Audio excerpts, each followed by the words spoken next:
Nous vous remercions de nous accorder un interview pour donc la chaîne que les jeunes veulent mettre en place. C'est une bonne occasion pour cette première rencontre d'avoir un peu votre avis sur cette manifestation assez originale quand même. Et en plus majestueuse parce que vous faites venir des gens d'Irak. Oui, je suis vraiment très heureux de cette rencontre pour plusieurs raisons. La première, c'est qu'elle était de grande qualité. Il y avait un très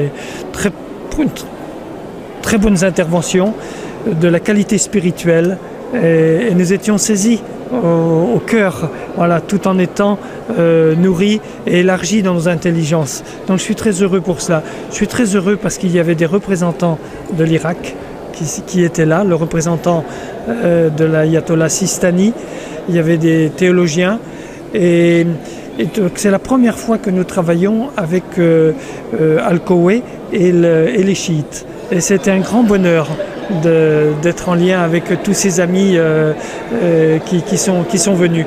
Donc pour toutes ces raisons de qualité de la rencontre, de qualité de l'amitié, de cette présence de personnages, de personnalités importantes, c'est un grand encouragement. Donc pour moi qui suis organisateur, et nous faisons comme ça 25 rencontres cette année, c'est une belle récompense, et c'est un honneur et c'est une joie. Vous avez donc Ensemble avec Marie, c'est Ensemble avec Marie avec toutes les communautés de toute obédience, catholique, mais aussi protestante, musulmane, ou bien comment ça se passe? Alors c'est essentiellement des catholiques. En Afrique, il y a des protestants, mais en France, c'est essentiellement les catholiques, parce qu'on se réunit avec Marie, autour de Marie, et donc pour les protestants, c'est un tout petit peu plus compliqué la relation à Marie. Et donc pour l'instant, nous avons misé, pour l'instant je dis bien, sur des rencontres entre musulmans et catholiques. Et alors, comment nous faisons? Bien, nous, dans une ville où il y a quelques personnes qui sont partantes, nous réunissons des chrétiens, des musulmans, une dizaine, une quinzaine, une vingtaine, et qui cheminent pendant une année pour créer cette amitié. Parce que la qualité d'une rencontre n'est pas d'abord liée à la qualité des interventions. C'est lié à l'amitié qu'on est capable de transmettre. Qu'on est capable, parce qu'on l'a nourri, parce qu'on l'a cultivé, parce que voilà, on a lutté contre les préjugés, contre la méconnaissance, contre les ignorances. On a appris à aimer l'autre. Et donc, ce chemin que nous faisons ville par ville, et nous contextualisons, parce que les contextes sont différents d'une ville à l'autre et d'un pays à l'autre. Donc nous adaptons en fonction des mosquées, des groupes, et voilà. Donc nous travaillons avec toutes les obédiences musulmanes au fur et à mesure où elles sont ouvertes à cela, donc des sunnites, des chiites, voilà. Mais il y a des soufis et il y a des groupes différents. L'islam français est consulaire, donc on travaille avec des gens liés à l'Algérie, à la Turquie, au Maroc, etc. etc. Et nous, c'est une joie, surtout quand on les voit travailler ensemble. Aujourd'hui, nous sommes à la veille d'un grand conflit, on nous menace quand même. Est-ce que justement cette manifestation va pouvoir permettre de prendre conscience de l'enjeu qu'est actuellement la géopolitique internationale avec les menaces qui pèsent sur la Syrie? Et Ensemble avec Marie, on peut prier Marie pour la paix. C'est ce que vous avez voulu dire aussi, non? On doit prier pour Marie. Marie est la reine de la paix. On doit prier pour Marie. Et il faut des réponses à un autre niveau que les réponses de violence. La guerre, le bombardement, est-ce que c'est la réponse? Est-ce que c'est ça qu'il faut faire? Malheureusement, il y a des moments, il faut peut-être en arriver là, mais je crois que s'il n'y a pas des réponses de cette nature, j'ai la conscience de la modestie de ce que nous faisons, d'une immense modestie. C'est petit, mais je crois que les signes posés ne sont pas si petits. Et je crois que Marie va faire des grandes choses, Marie va faire des miracles, donc il faut la prier, nous catholiques, il faut l'invoquer, vous musulmans, et je crois que le faire ensemble ajoute quelque chose. C'est pas la même chose de le faire seulement séparément. Donc être ensemble pour prier, je ne sais pas si nous prions ensemble, je ne crois pas que nous prions ensemble, mais nous sommes ensemble pour prier. Et ça, c'est fondamental. Et c'est exactement le message qu'a voulu d'ailleurs donner à Notre-Dame de Fatima, la Dame Blanche, qui demandait aux enfants de prier, parce qu'il y avait la veille de la guerre mondiale, la fin de la guerre mondiale, et elle demandait aussi de demander pardon. Pardon, et c'est aussi ça qu'il faut apprendre à nos communautés. Oui, l'amour, c'est fait de cela, c'est fait aussi de la connaissance de l'autre, c'est fait aussi de demande de pardon. Il faut aller par-delà le don. Mais Marie est en train de faire une grande œuvre au milieu de nous, et je la remercie. Merci. On travaille, on dépose des dossiers, on se bat. Moi, j'ai mis de l'argent personnel, j'ai demandé à mes enfants, on commence comme ça. Puis après, il y aura des grandes âmes qui viendront, ou des grandes fortunes. Mais on commence comme ça, on met ce qu'on a dans les poches. En tout cas, félicitations.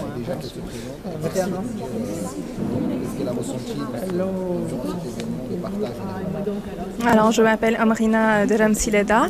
Je fréquente le centre Merfil et Zeynab dans le nord de l'Île-de-France. Cet événement, cette rencontre entre chrétiens et musulmans, pour moi, c'est une grande première. Je sais que ça se fait beaucoup en Angleterre et à d'autres endroits, mais ici en France, j'ai appris que ça se faisait déjà, mais pour moi, c'était une grande première pour moi. Et en plus, on m'a demandé d'être la présentatrice, alors c'était un grand honneur pour moi. Et franchement, j'ai été agréablement surprise, j'étais ébahie, je ne m'attendais pas du tout à ça. Et c'était très émouvant. Surtout, mon amie ici présente m'a dit que lors de l'invocation commune, une Française qui était à côté d'elle, une chrétienne, lui a tenu la main. Franchement, c'était juste magnifique. Et je suis très fière d'avoir pu présenter cette chose, cet événement, et je suis très contente d'y avoir participé.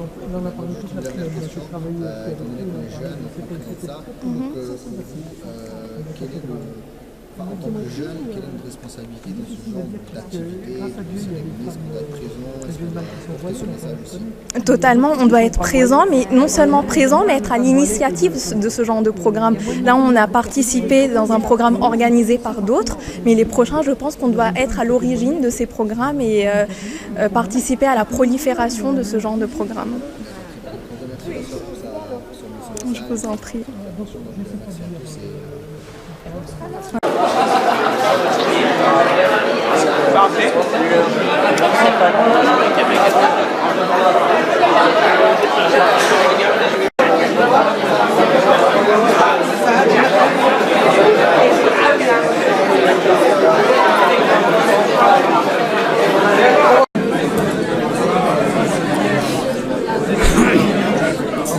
Bonsoir à tous,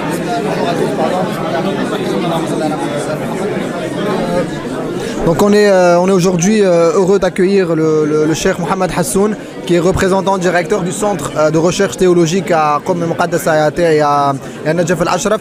Donc on a voulu juste lui poser une question, c'est-à-dire son conseil pour la communauté Madagascar qui vit à Madagascar, la communauté chiite là-bas qui sont loin des lieux saints de Ahl al-Bayt. Donc un conseil pour eux, pour cette communauté-là. Donc شيخنا سؤال هو ما هو نصيحتكم لأتباع أهل البيت المقيمين بمدغشقر البعيدين عن المراقد أهل البيت، فشنو نصيحتكم لهم؟ بسم الله الرحمن الرحيم. السلام عليكم جميعا ورحمة الله وبركاته. نحن إنما نوجه نصيحة لأتباع مدرسة أهل البيت ولكل المسلمين عموما، وهي نفس النصيحة التي يوجهها الآن مراجعنا الكرام، وهي نابعة وناشئة من نصائح وتوصيات أئمتنا سلام الله عليهم أجمعين، فإنهم أوصوا شيعتهم وأوصوا أصحابهم بأن يتعاملوا مع المخالفين لهم في المذهب والمخالفين لهم في الدين، يتعاملون معهم بأخلاق حسنة وبأخلاق إسلامية عالية، فحتى مع غير المسلمين. ولا يخفى على أحد قول الإمام علي سلام الله عليه إن الإنسان إما أخ لك في الدين وإما نظير لك في الخلق. حتى هذا الإنسان غير المسلم لابد أن نتعامل معه معاملة حسنة، لابد من التعايش في هذه المجتمعات. أنتم تعيشون في مجتمع ليس كل أهله من المسلمين ولا كلهم من أتباع مدرسة أهل البيت عليهم السلام. لذلك لا بد أن تتعايشوا معهم في سلم وأمان ومحبة، ونطبق كلام أئمتنا سلام الله عليهم، إذ أن الإمام الصادق سلام الله عليه يوصي أصحابه ويقول: عودوا مرضاهم واحضروا جنائزهم وصلوا في مساجدهم، هؤلاء الذين يختلفون معك في المذهب. وكذلك فإن الإمام جعفر الصادق سلام الله عليه قال لأصحابه: عاملوا الناس بأحسن أو خالقوا الناس بأحسن أخلاقكم حتى يقال رحم الله جعفرا ما أحسن ما أدب أصحابه. وكذلك فإن الإمام يقول: الحسن حسن ومنك أحسن، والقبيح قبيح ومنك أقبح، لأنك محسوب على مدرسة أهل البيت، فإن العمل القبيح نعوذ بالله سوف يحسب على المذهب عموما، وسوف يحسب على الدين الإسلامي، ولا يحسب على هذا الشخص نفسه. وأما إذا تصرف الإنسان بتصرفات حسنة وأخلاق عالية فإن هذا سوف يحسب على الأمة الإسلامية وعلى الدين الإسلامي نعم بشكل عام. هذه هي توصيات نعم يعني المراجع الكرام، وهذه توصيات أئمتنا سلام الله عليهم أجمعين، وشكرا لكم.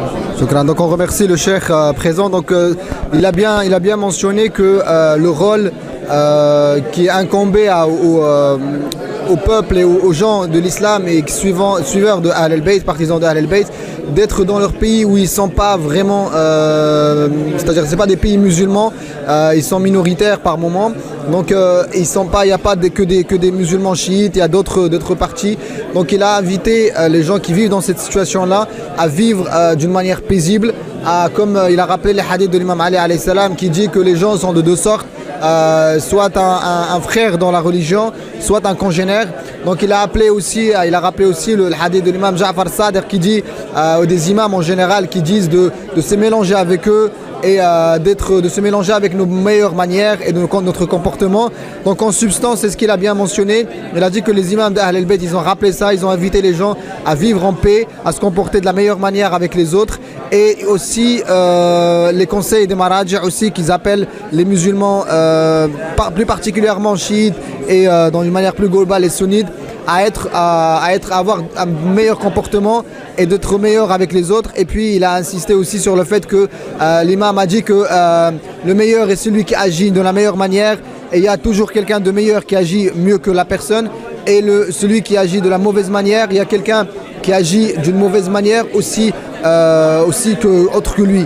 Donc il a invité aussi à ce que le bon comportement ou le mauvais comportement n'engage pas la personne, mais c'est l'image de l'islam qui est attaquée quand c'est une personne qui agit mal. Donc il invite les Comoriens à au fait avoir un meilleur comportement, être les ambassadeurs de l'islam dans ces pays-là où ils sont minoritaires. Voilà, donc merci Mahat al-Cheikh, shukran lakum. Merci, hayakumullah, shukran.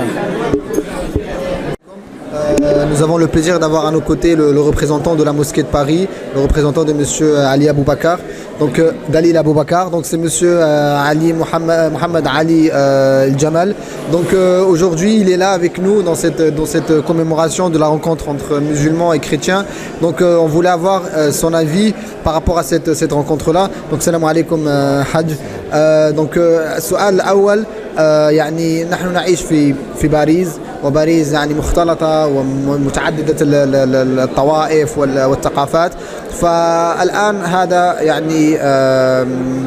يعني يدل على أن لازم تكون مبادرات للتحاب والتعايش والسلم.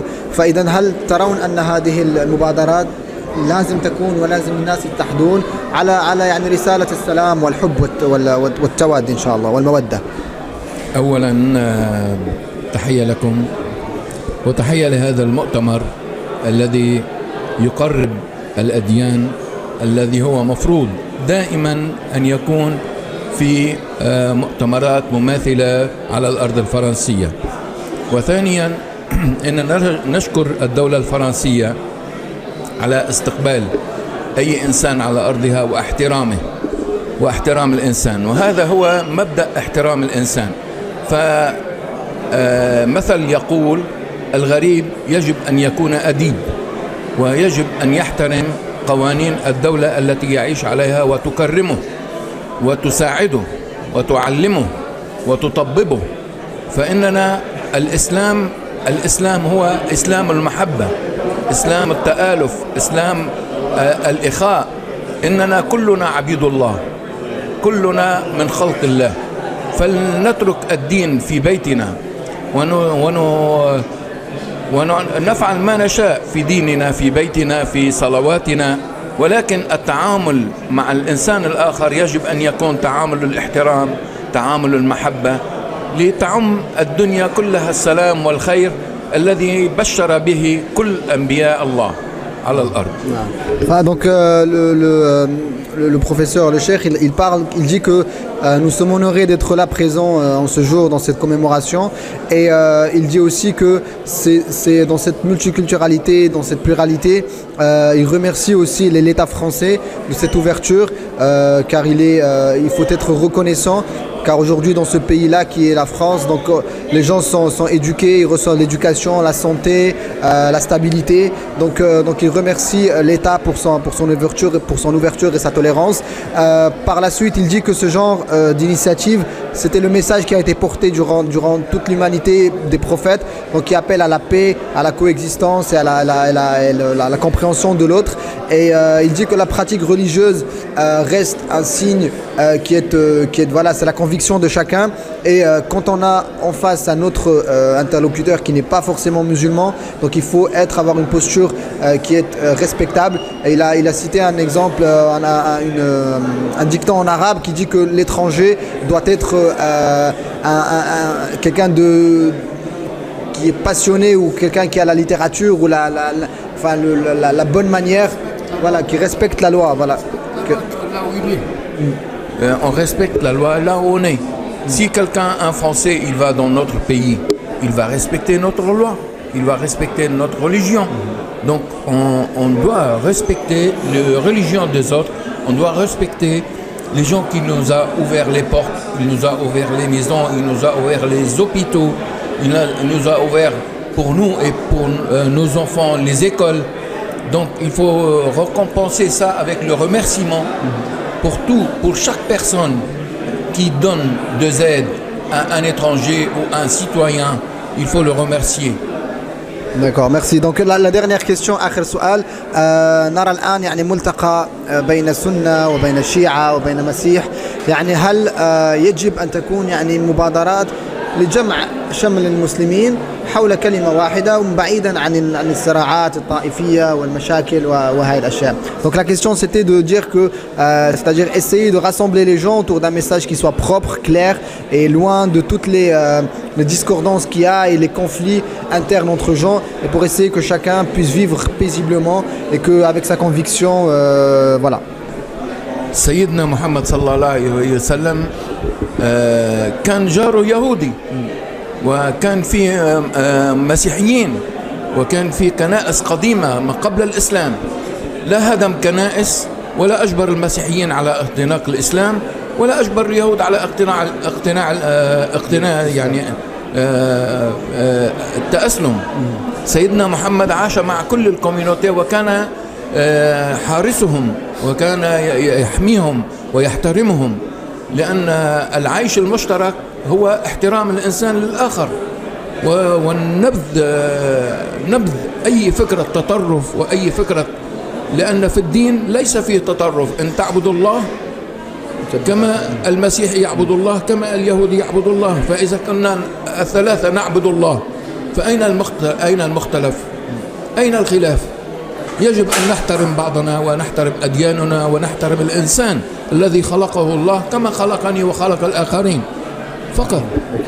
Donc je vais traduire pour clore. Donc la parole qu'a dit le représentant de la mosquée de Paris, donc il a insisté que le fait que la relation qu'avait le prophète de l'islam, que la paix soit sur lui, qu'il avait des voisins juifs, qu'il vivait avec des chrétiens, qu'il y avait des églises chrétiennes, qu'il y avait des synagogues. Donc il a jamais appelé ces gens-là à l'islam d'une manière brutale. Donc il est venu avec son message, il l'a proposé. Après, libre à celui qui veut suivre ou ne pas suivre. Donc il a été tolérant, il les a protégés, il a été conciliant avec eux. accueillant, hospitalier, il les visitait quand ils tombaient malades.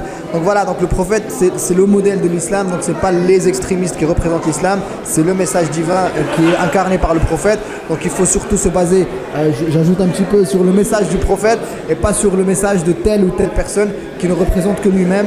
Mais si on étudie la biographie du prophète, on va trouver qu'il vivait paisiblement avec toutes ces communautés, comme l'a bien cité le représentant. Donc voilà, donc il appelle aussi à le vivre ensemble et le partage et ne pas obliger l'autre à adhérer. Donc il est libre à lui de choisir ou de ne pas choisir. Voilà, donc on remercie Monsieur Mohamed Ali Al-Jamal pour son intervention et au plaisir de vous voir dans une autre rencontre, Inch'Allah. Merci à vous et bon courage. Merci tout le monde. Donc bonjour à tous, donc on a le plaisir d'avoir à nos côtés le père JJ. Donc on est vraiment aussi très honoré d'être présent lors de cette cérémonie qui a pu mettre en relation des chrétiens et des musulmans. Donc tout d'abord on va commencer par la présentation du père. Donc d'où vient-il et quel est son rôle dans ce couvent ici à Paris. Merci. Donc je suis irakien, je suis religieux, moine religieux irakien, dominicain, et je travaille ici à l'Institut catholique et j'enseigne le dialogue interreligieux, et aussi je suis membre au Conseil pontifical de dialogue interreligieux. Très bien, merci à vous. Donc là aujourd'hui, on a vu qu'il y a pas mal d'associations, de groupes qui ont participé. Donc comment l'idée est venue au fait d'essayer d'avoir un dialogue avec l'autre Voilà, quel a été l'objet de cette initiative? Cette initiative, d'abord, c'est une initiative qui était inspirée d'une rencontre, des rencontres qui étaient réalisées au Liban après la guerre, etc. Donc c'est pour cela, aujourd'hui, dans un climat de tension, dans un climat de violence, aujourd'hui, il y a une nécessité d'avoir des rencontres qui expriment que les chrétiens et musulmans et d'autres religieux, ils peuvent vivre ensemble, ils peuvent prier ensemble, ils peuvent partager vraiment ce moment de joie ensemble. D'accord, donc là aujourd'hui, concrètement, on voit qu'en France, il y a une pluralité, il y a une multiculturalité, donc il y a un paysage multiculturel qui est très dense. Donc aujourd'hui, vous, en tant que partie prenante, représentant de l'Église catholique, et de l'autre côté, il y avait des sunnites, des chiites, voilà, donc tout mélangé. Donc aujourd'hui, quel est le rôle qui est incombé à chaque partie prenante dans cette mouvance où on voit qu'il y a des gens qui tuent pour rien au nom d'une religion X. Donc ça, on l'a vu durant l'histoire. Donc toutes les religions, ils ont vécu ce genre de choses. Donc aujourd'hui, le rôle de revenir au message propre, qui a été le message des prophètes, qui est la paix. Donc que proposez-vous et quelle est votre directive, entre parenthèses, à ces gens qui tiennent ces associations, ces groupes? Et toutes les religions incitent à la paix, incitent à la vivre ensemble. Et il n'y a pas une religion qui insiste à la mort, qui insiste à la violence. Et je pense aujourd'hui, après tout ce que s'est passé dans les pays du Moyen-Orient et surtout dans mon pays, l'Irak, cette violence qui a touché non seulement entre les religions, mais aussi au sein de la communauté musulmane, entre musulmans, chiites, sunnites. Et je pense que ce que nous faisons ici, c'est un message de paix, c'est un message de dire que nous pouvons vivre ensemble et nous refusons de se combattre, de se tuer, s'entretuer, etc. Et je pense qu'aujourd'hui, le fait d'avoir chiites, sunnites, soufis, chrétiens et même des gens athées et des gens d'autres religions, juifs, etc. Et il y avait même un CBA avec nous dans l'Assemblée. Et je pense que ça montre que ensemble, nous pouvons vraiment vivre ce moment de joie. Et d'ailleurs, le nom de notre rencontre ensemble avec Marie, c'est-à-dire Marie, c'est un personnage qui est vénéré dans l'islam comme dans le christianisme. Et Marie, elle peut nous rassembler parce que c'est elle qui a donné la naissance de Jésus, de Isa ben Maryam. Et en même temps, qui est cité cette naissance dans le Coran comme dans l'Évangile. Et je pense que Marie, elle peut vraiment rassembler ses fils, parce que nous sommes tous fils de Dieu, tous fils de Marie et d'Adam, et on était tous créés par Dieu, et Adam était créé par Dieu, et nous sommes descendants de même Adam. Et on a tous ensemble, chrétiens, musulmans, juifs, yazidis, et sabéas, toutes les religions, on peut être et on doit être tous des frères et sœurs, des fils d'Adam, d'un seul Adam qui a été créé par Dieu. Et voilà, aujourd'hui, nous rencontrons ensemble avec la Vierge Marie comme symbole de cette rencontre. Très bien. Donc juste une dernière question, est-ce que vous avez, quel est vos projets par exemple dans l'avenir? Est-ce qu'il y a d'autres rencontres qui sont programmées? Est-ce qu'il y a des initiatives qui vont permettre de rassembler encore des gens dans un message de paix, d'amour et de tolérance? Je pense que c'est un travail continu, c'est pas un travail d'une seule fois. Nous espérons de faire des rencontres dans les mois prochains ou dans l'année prochaine, et ça c'est très important. Moi je pense qu'aujourd'hui c'est pas seulement cette rencontre, il y a beaucoup de rencontres, par exemple l'association Ephésien qui organise pas mal de rencontres, elle fait beaucoup de rencontres au niveau de la France et en Afrique, etc. Et je pense qu'il faut tous ensemble œuvrer et travailler pour vraiment pouvoir œuvrer pour le bien, pour le message de paix, parce que quand il y a une rassemblement comme ça ensemble, c'est un message très fort pour ceux qui n'aiment pas avoir la paix, ceux qui n'aiment pas la vie. Et si cette rencontre exprime bien, nous aimons, nous voulons vivre en paix, nous voulons vivre en harmonie ensemble comme frères et sœurs. Très bien. Donc on remercie le père JJ pour cette interview, donc dans l'espoir de vous rencontrer une autre fois dans un autre événement. Donc on vous remercie chaleureusement et merci de votre accueil aujourd'hui. Merci à vous. Merci à vous. Merci. Bonne journée. Merci.